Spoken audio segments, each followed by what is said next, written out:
Hey, this is Alan with GameLark, and I'm here again with Psychotrip.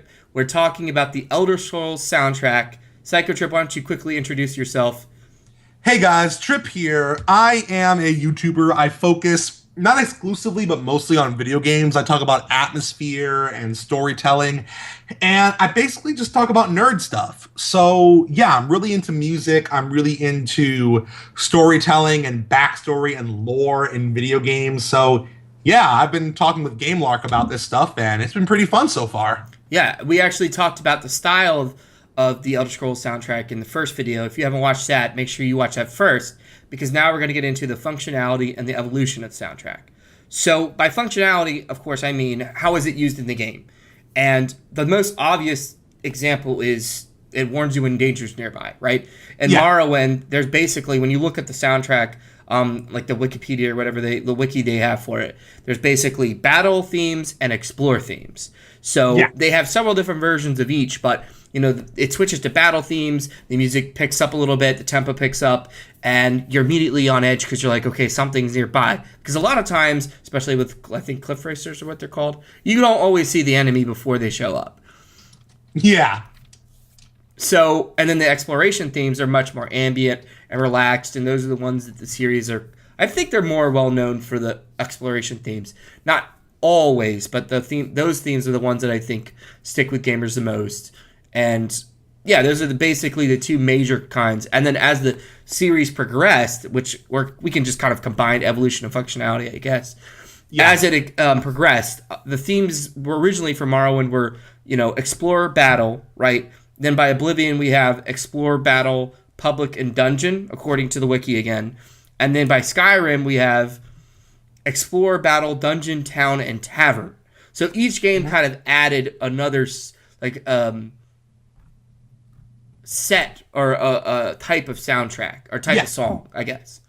So what do you have thoughts on that? I mean, what would you say, for the functionality of the game? What would you comment I on? mean, in regards to the soundtrack, I think it's indicative of how far we've come in regards to video games. And, you know, we've been talking about how the Elder Scrolls series has, in a lot of ways, watered down things. But by and large, and I criticize Skyrim all the time, but by and large, our ability to create things, our appreciation for video games and what they can do, and the importance that we place on atmosphere, in this case sound design and music, has increased a lot throughout the years. Like you said it yourself, like this is actually a perfect case study of how much importance we place on non-gameplay things in video games as we start to appreciate them more as a form of medium. You see in Morrowind where, and this is actually, and I love Morrowind, but this is like one of my minor nitpicks, how you're right, there's really only like non-combat music and then combat music. And the music is the same when you're in a town as opposed to when you're not in a town. And no matter where you are in the map world or like the game map, doesn't matter. You could be you got to remember the regions. You could be in better than I do. Dagoth Ur, the giant fiery volcano area, and still be hearing the peaceful, happy music. Do, do, do, do, do, do, do. Oh my god, I love how we both knew that. Yeah. But that's what I'm talking about. And like Oblivion, which again I'm biased because Oblivion as a game literally raised me almost as much as my mother did. So I'm biased, but that music, when you're in a town, you know you're safe. You know, you just feel warm and peaceful. Just that music, it does something to my brain. And again, I said it in the last segment, but I can't tell how much of it is because I associate it with being young and playing video games, and how much of it is just genuinely Jeremy Soule is a badass. But that music, whenever I'm in a town and I hear that music, it has an effect on me that I can't even describe. So, again, like to your point about the evolution of the music throughout the Elder Scrolls, I mean, I would say that Jeremy Soule's music, his quality has remained consistent. All of the music in the Elder Scrolls games are stellar and on point. but The the use. way it's exactly the way it's used in the games has improved with each game. And Oblivion will always be my favorite Elder Scrolls soundtrack. But again, just like you said, the way the music is used in Skyrim, the fact that they have more music for different scenarios is indicative of, in a lot of ways, how seriously we're taking video games now. We're paying more attention to mood and atmosphere and how the sound design affects that. And it's honestly, it's exciting to me because I love this stuff. I love video games. How I love how mainstream they're becoming in terms of their acceptance as a legitimate art form. As a legitimate art form and form of expression. And this is just an example of that. Yeah, and I think that, you know, as you said, it helps to create mood. It helps to, like with Morrowind, like we said, there's battle, there's explore. You could be on one side of the map, you could be on the other. They're going to be the same. By the time you get to Skyrim, you have town themes, you have tavern themes, you have dungeon themes. You know, the dungeon themes are usually more ominous and foreboding, right? Exactly. And the town themes by Skyrim, there are a couple different towns that have their own theme. So you're setting kind of like a mood and a tone even for just an individual town. Now, a game that I think does this even better, Witcher 3. Witcher 3, like when I'm in Velen, I am depressed. That music is depressing. You're looking at like battlefields and there's dead people everywhere, dead horses, rotting carcasses, right? By the time, where is it? Novigrad. By the time you get to Novigrad, things have picked up a little bit. It's a little bit more, you know, a little like not as depressing. It's a little bit more royal and regal. And then there's Skellige, which I think out of all the areas, I think Skellige had some of my favorite songs. Favorite songs. I haven't even gotten to Skellige. You're missing out. That's then the problem. I need to play that game more. I love it. And then probably one of my favorite themes from the entire game is a DLC theme, because it's a character theme, and it's for the Gauntro Dim. For anyone that's played the game, it's like this really weird, I could kind of sing it, but it's a really weird kind of like lullaby almost sounding song, like da, da, da, da. Oh shoot, I can't sing it, but anyways, go look it up on YouTube. I'm going to post a link to the song. It's amazing. So that game, even, I'm not saying Morrowind and the Elder Scrolls doesn't do it well, but it's kind of taken them a little while, and I'm saying I think that game developers are really realizing the full potential of what a soundtrack can do. Besides even just doing dungeons and towns, now we're going a step further for like each major region, which Skyrim kind of does. But The Witcher 3, I think, just nails it. The soundtrack is flawless, in my opinion. But that's kind of a tangent. We're supposed to be talking about Elder Scrolls. It's not necessarily a tangent, because we're still talking about the soundtrack. Right. But I know that at least the battle music in The Witcher 3 was done by an actual folk band. Oh, okay. Yeah, because I don't know if you know this, but The Witcher 3 is like really ingrained in, God, what country is CD Projekt? Poland. Holland? Okay. Poland. Yeah, yep. Sorry. They're Polish. Poland, there we go. Yeah, it is Poland, yeah.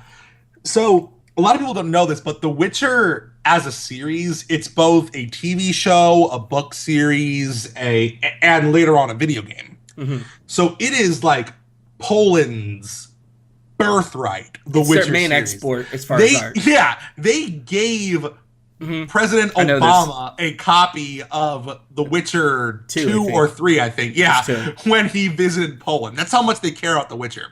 So, the music in that game, like everything about that game is ingrained in Polish Slovakian culture. Yeah, or Slavic. Slavic, yeah. Somebody in the comments correct us if we're being totally racist right now, but no, it's Slavic. I said Slovakian. Whatever ancient culture Poland derives from, it's completely ingrained in that culture and that mythology and that style. It gives it life. Yes, and again, that's an example of what we were talking about in the last section about my thoughts on Dragon Age. It's I typically don't like medieval fantasy, but when you go that hard with it, when you go that far with it, and you make something so unique and so outside the norm of what you normally see, it's just as cool as something like Morrowind, which was totally weird, totally out there. But The Witcher, everything from the atmosphere to the armor they wear to the music, especially the music, is so ingrained in this culture that to me as an American is so alien and different to me that it still intrigues me. I wonder what a Polish gamer would think though, if they would find it like familiar and comforting, because we're saying it's different to us because you don't really hear a lot of like Slavic sounding music, right? Yeah. But to them it might be the opposite. They might find it like they might like it because it's familiar. But anyways, I think what you're saying is if you're going to do something that's been done before, do it better than everybody else. That's what I'm hearing. Like put the extra effort into, since you're not trying to come up with anything necessarily, like you're not putting as much effort into trying to distinguish yourself, you got to put the effort into the execution. And that's where I think they kill it. But yes. But Elder Scrolls, you know, the music, like as we talked about, by the time we get to Skyrim, you know, the soundtrack is vastly different depending on where you are. You said it was a little more rugged. The Dragonborn theme song, which was used in the trailer, and I may or may not have cried the first time I heard that song. It is. I think it's interesting because it's first of all, it's to just kind of it evokes that like almost like Viking kind of feeling, right? And it has like a chant. Yeah, the Nords in Skyrim basically they're originally supposed to be a cross between Vikings and with like a little bit of Native American in them. But by the time of Skyrim, it was almost all Viking and like Norse stuff. But yeah, he definitely does evoke that. But I remember reading an article somewhere, and I wasn't able to find it.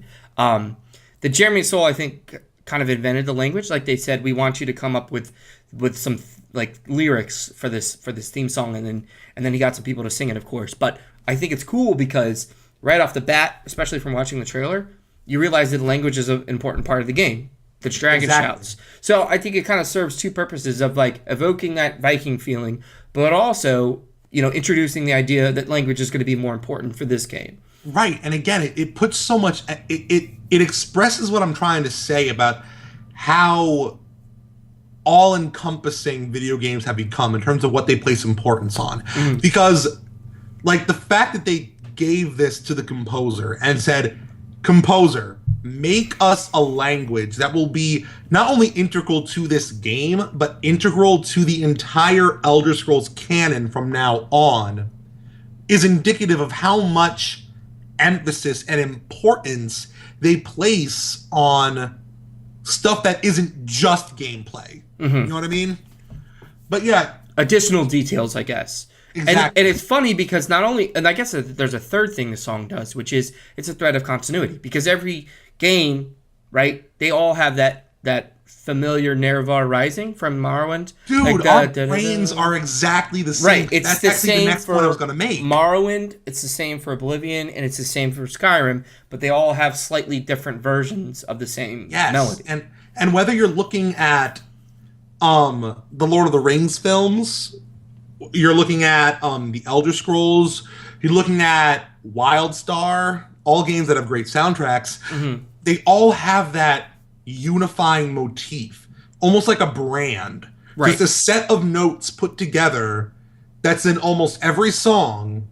That Even Zelda does it too. It isn't just RPGs. Yeah. I mean, a lot of like long-running game series do it, but it's interesting how each game, the iteration, the remix is a kind of like a, what do you call it? Indicative of what the gameplay is going to be like, what the game is going to feel like. Sorry, didn't mean to cut you off though. Go ahead. No. I totally agree with you. You're basically just saying what I was going to say. But yeah, it's interesting because, again, every one of these games, you hear that music. You hear Nerevar Rising or whatever iteration of it is, the Oblivion version or the Skyrim version, the Dragonborn song, and you know you're playing an Elder Scrolls game. There is no denying when you hear da-na-na, da-na-na, da-na-na, da-na-na, that is an Elder Scrolls game. But just like you were saying, and that's such a good point, is that they meld those basic notes to the situation.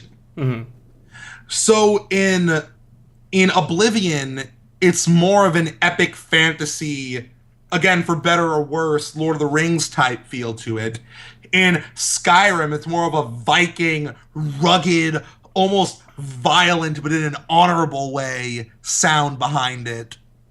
And but it always still comes back to that same common motif to remind you, to almost brand the series that this is us. This is what this series means. This is what it stands for. This is what you expect when you're playing this game.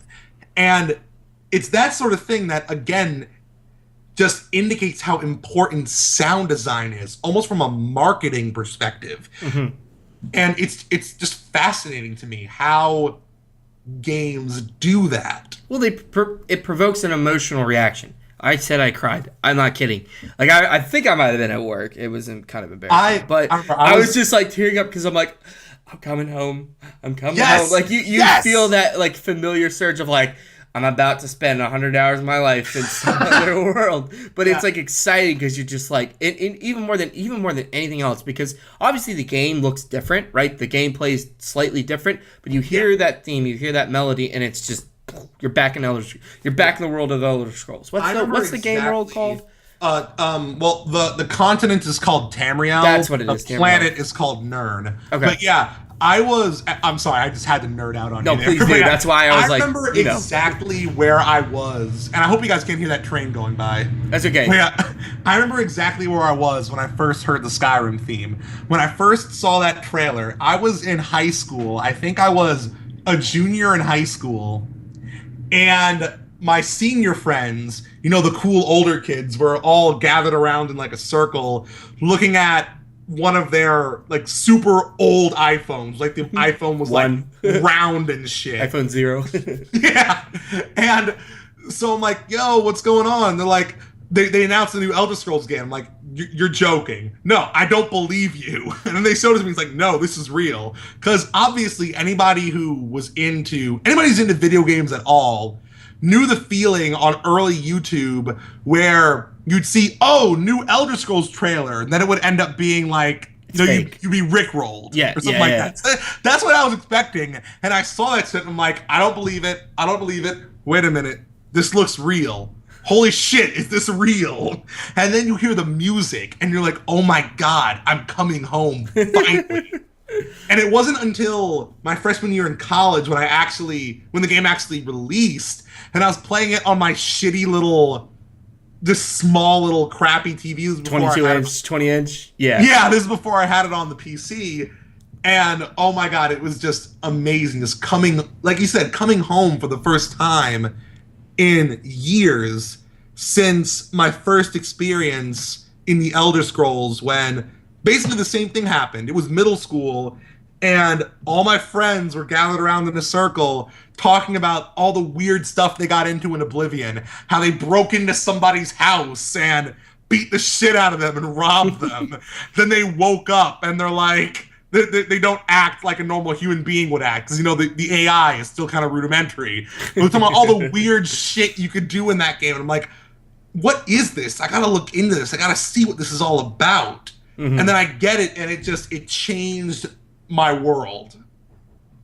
Yeah, that's basic. It's like pulling. I mean, it is an instant nostalgia factor. That's what music has an ability to do, is to just transport you instantly. You hear it, you're there.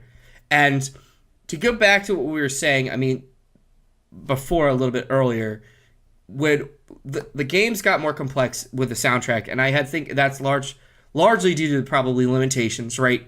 I mean, the first one was, I think, probably on a CD, right? The Morrowind was, or a DVD, but either way, I'm sure they didn't on a CD. I'm sure they didn't have like size for a 3-hour soundtrack. You know what I mean? Yeah. They had data limitations. So much like early gaming, where it was simple, like 8-bit game, like 8-bit soundtracks.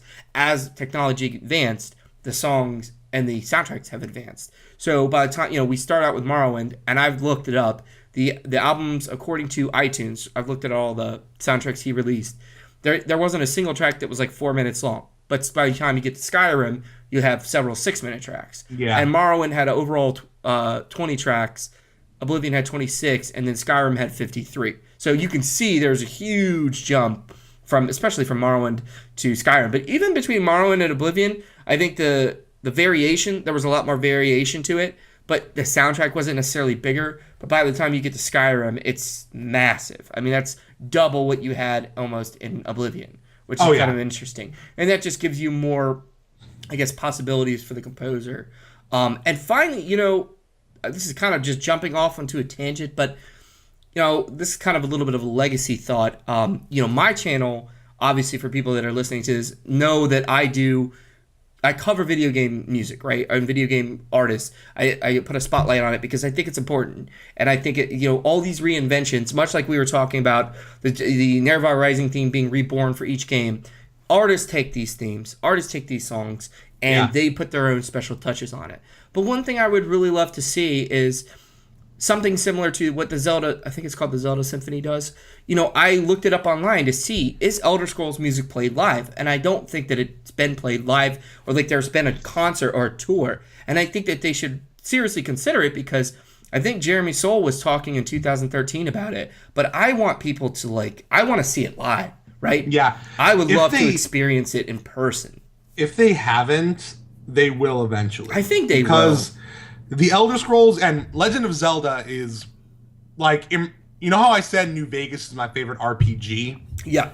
Majora's Mask might be my favorite game ever made. So, disclosure, I am just obsessed with Legend of Zelda, probably more than anything else. Okay. But I'm still willing to say that in a lot of ways, the Elder Scrolls series is kind of like my generation's Legend of Zelda.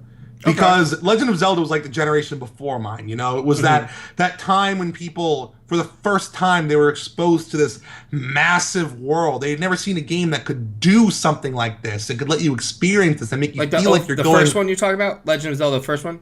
Yeah. Yeah. And that was expanded with Ocarina of Time and Majora's Mask and stuff like that. But I was like 4 when those games came out. So... my generation's version of that is in a lot of ways the Elder Scrolls. And I feel like as time goes on, it's going to have that special place in our hearts as Legend of Zelda has in, 80s and early 90s kids' hearts. I think you're right. I definitely think that we will see that sort of thing soon because there's going to be a demand for it. People hear this music. And I know I'm not the only one because I've spoken to other people. People hear this music and it has a real effect on them because this was a lot of our childhoods. From middle school onward, the Elder Scrolls was my childhood. And when I hear that Oblivion music, I come home. It's that feeling that I can't get in any other music anywhere. Yeah. And yeah, people are going to flock to that, and orchestral groups are going to love that too, because I read this article a while ago about how in a lot of ways video games and their reliance on orchestral music is almost like saving classical music in a lot of ways. I saw the same article. That it's renewing interest in concerts, basically, like classical orchestrations. Yeah, just like what Star Wars did. Star Wars did the same thing, but for science fiction, where before Star Wars, everybody was moving away from classical music and going to electronic music. And I love electronic music. I love it. But again, it's interesting how Star Wars kind of brought us back home to that classical music. And now video games are, especially fantasy video games, are doing that same thing and renewing younger people's interest in classical music. And I find that pretty cool. I think that's a good place to wrap it up, if you're okay with it. Yeah, sure. I know we're going to have many more conversations in the future, but I think we pretty much covered the main basis for the Elder Scrolls soundtrack. We compared it to some other game series. We talked about, what we could possibly see in the future. Did you have anything else you wanted to add? Oh, no, man, I'm good. I'm looking forward to next time we do this, though, because this was great. It will happen. All right, cool. Well, thank you very much, Psychotrip, for joining me. No problem. And thank you all for watching / listening, and I'll see you next time. See ya.